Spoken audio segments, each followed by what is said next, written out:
welcome again to SundownSurmisings. It is November 6th, which is crazy. This is episode 29, which is even crazier in a sense, right? So it definitely has turned chilly around here. Yes. It's been kind of cool, definitely into the fall for sure. And I can tell in the morning when I'm going around, there's a mirror up there by the where the rock is, right? Yeah. And it's frosted when it's cold. Can you believe that we're almost through 2020? We're almost, Well, almost. There's still 2 months, man. I guess so. You know, it's like, I was talking with Brian, who's our financial guy, and just a great guy. We were talking about, it's like, this is like the longest year, because he's like, well, but it's almost over. I'm like, we got 2 months. Still. And really, this whole fiasco didn't start until at least 2 months in, so honestly, we've only been at it for 8 out of 12 months. True. So it's 2/3 and it still feels like forever. Oh, but, it does.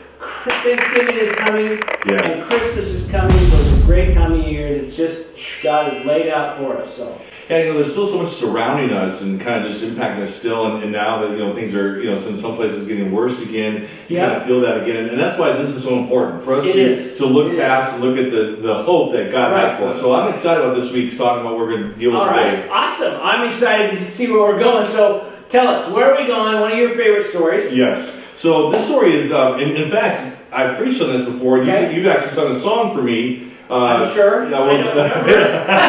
can't believe remember this. Oh, but don't tell anyone. You got to tell somebody. Oh, got to tell somebody. Oh, yeah. Jairus' daughter. Yes, Jairus' daughter. So, and the father's excitement in that song by Don Francisco, which will be up there, is just amazing, compelling, right? Oh. And Doug has sung this song for me for a sermon I did a number of years ago. So let's go in the book of Luke, and I'm going to set the story up. Okay. Doug, that's okay for you? Yeah, sure. So this story, years ago, I went through a number of years of pain, dealt with pain on my side. And you know this story, where I had some kidney issues.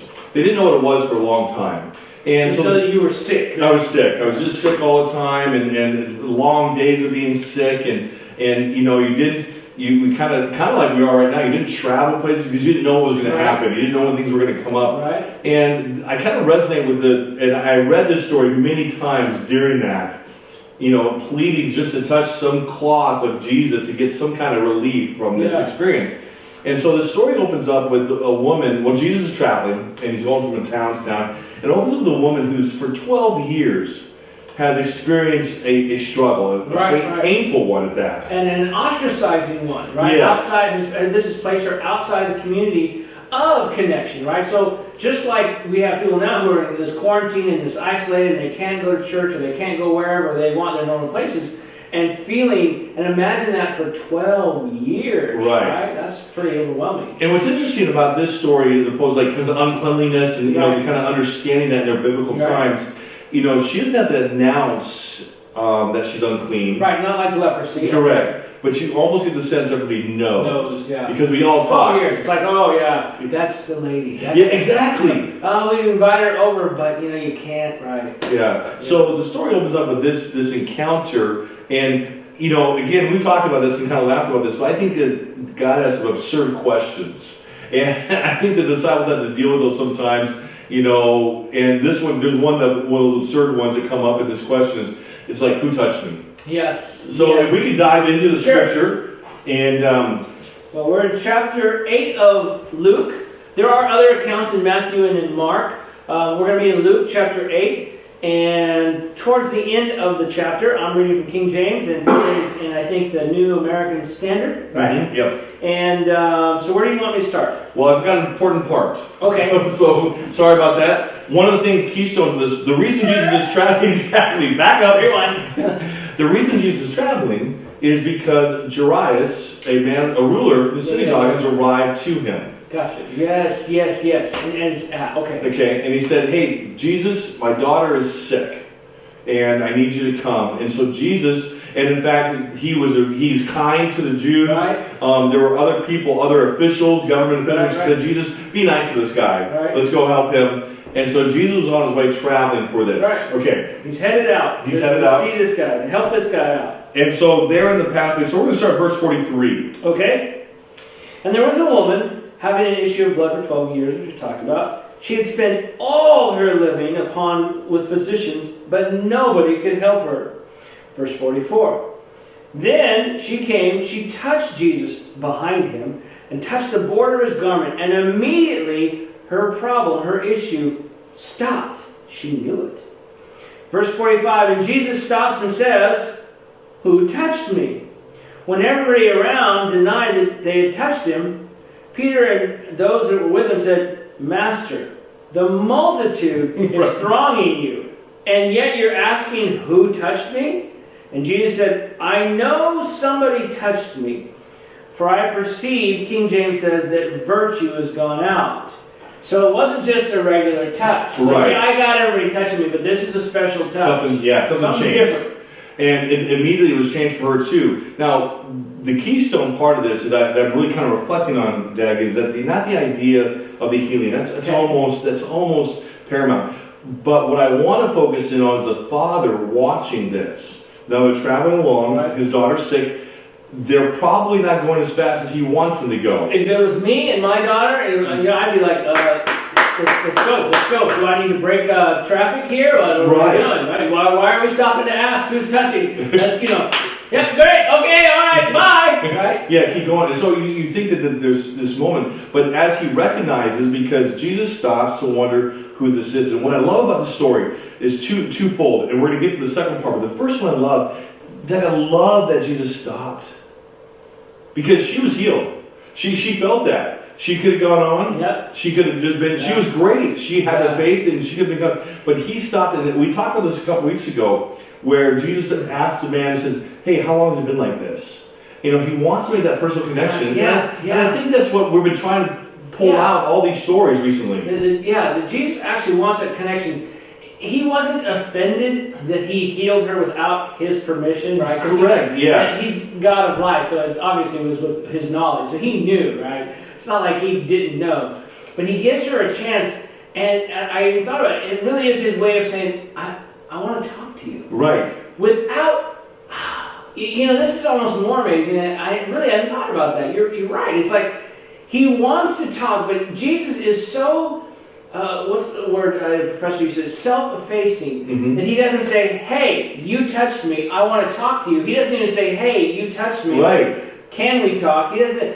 He just says, like to the air, "Somebody touched me. I'd sure like to talk to them." And you knew, that she knows. He knows. Right. And he's just waiting. And wow, her faith was like, "I know he can do this." And he heard that, he answered that. But now he's like, and that's not enough for me. Right. I want to bind closer to you. Yes, you're healed. That may be great for you, but for me, I want to talk. And so I transition out to Jairus' daughter, and all that's going to happen with his daughter, and we know the end of the story. We get that. But that I think sometimes, as we've been talking about these pictures of God and how it's in that moment, because he sees exactly what he's asking for. Yeah. He doesn't know exactly how it all works, but his daughter's sick. Right. She's sick. And she's been healed. Are you saying that the father sees? Yeah, you're right. Father's like, that's what I want too. Let's go. Right. Let's move on. And so Jesus is now having this encounter with this woman, and your faith has healed you, but he has this moment of encounter. Yeah. He wants to talk to her. He wants to not only heal her, but live in her. And it is that moment of because she has that, but he wants her to have more. Right. Because going home, this man touched me, but he touched more than just my body, he touched my heart. Yeah. And that story that's going to go on. Oh my goodness, that's true. Because she's going to have a testimony. I heard a sermon this weekend, somebody said, there can be no testimony without a test. I was like, I actually wrote that, I'm like, oh, no testimony. I'm like, oh yeah, good point, right? And this lady for 12 years, and she can say, they said, well, I don't know, it's been 6 months or 12 years. Right. And he was there for me, kind of thing. And that's going to be tremendous. If we're watching this, I can imagine a guy tapping this gentleman on the shoulder, and he turns around and he sees someone he recognizes from his household, from some of his servants that he sees, and he says, "Hey," and you know how when I have bad news, you have bad news, people can tell you. Yeah. And he It's not like says, is it good news, is bad news, he can Right. see by the face. there's no need to make this journey anymore. Yeah. Your daughter's gone. And so I want to read that piece Sure. and just to go over that. So we're going to go down to verse 49. Okay. While he yet spake, there came one from the ruler of the synagogue's house, saying, your daughter's dead.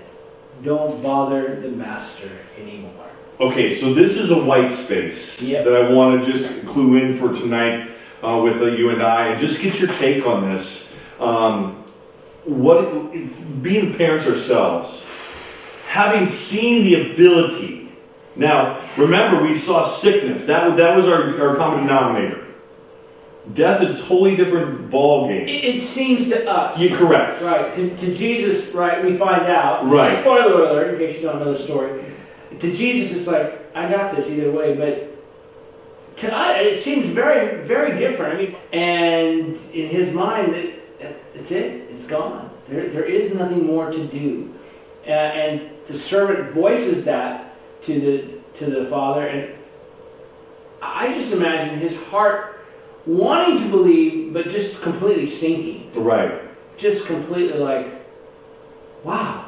And if it was me, and I'd also, right about that time, I'd be like, and we couldn't have gone faster? Yes. What if you hadn't shown up today? Really, today you've been sick for 12 years. You couldn't wait 12 years and a day? And we couldn't get, and all of these things would be going through our mind. And he doesn't mean, and that's what I want to talk about. He doesn't mean it to this person. He's not meaning her harm, but his angst and his anguish for his daughter. For his daughter. Sure. So in that moment, and what's interesting about this is we go back to what Jesus. Now Jesus has had somebody touch him, and he's keen to that touch.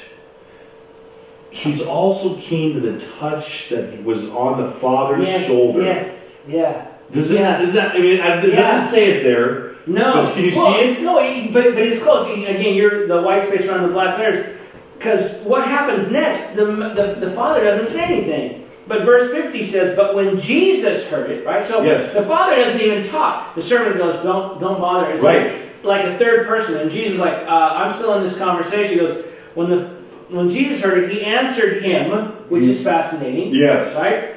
Because it says, fear not, believe only, and she shall be made whole. What I'm fascinated is I don't know without looking it up. But it says he answered him. Yes, that's where I'm going. He answered Who was him? Who was the him? Yes. Oh, I'm the way that the answer flows, I wouldn't say it can't be. But it's unlikely that he's answering the servant. Right. He's answering what the Father's inside hearing and speaking. He answers his words with the Father's heart. Yes. And I just love that picture. Yes. Yeah, wow, that is so cool. Because so often in our lives, we don't speak our hearts. Yeah. We keep them closed off. Too afraid, yeah. Whatever. And Jesus hears the words, and he answers him, but I love the fact that he answers maybe the person, but he speaks to he's speaking to the Oh, don't worry. It's like he's looking at, but he's talking to this guy. So right. I hear you. I got it. The other thing I want to point out is this story and the conclusion is the idea, and to read the rest of the story, it's powerful. All the way through verse 56. Just finish the chapter. But his daughter's raised again. But what I love about this story, about this man, is that he faltered for a moment. Because he already made the journey. Sure. He already had enough of Jesus to know there's something in this conversation, in this person, in this desire. He had that. And he faltered. And so often, I think we criticize ourselves more than anybody else does when we falter in our faith. If I only had faith. If I only. And he was about to stumble, and Jesus just speaks to his heart and says, "You're okay. Yeah. We're still here together." I'm going with you. And I just love that picture. That is cool. That is great. I hope your heart has been lifted or your spirit's encouraged. It's been a long week with the election and all. That's right. And hopefully, however your heart comes down, as we've looked at what's happened in America and in the world, but in America, particularly for us, sensitive at this point in time, that you can realize that there's a God who takes care of the father before he even took care of the girl. Yeah. Neither one was a burden to him. He took care of the woman, and then the father, and then the girl. Yeah. He was on his way, because that's what Jesus does. He takes time to listen. He wants to have those conversations. Hey, thank you again for joining us. Next week is going to be something a little special. Again, we're still looking at pictures of Jesus, still our theme.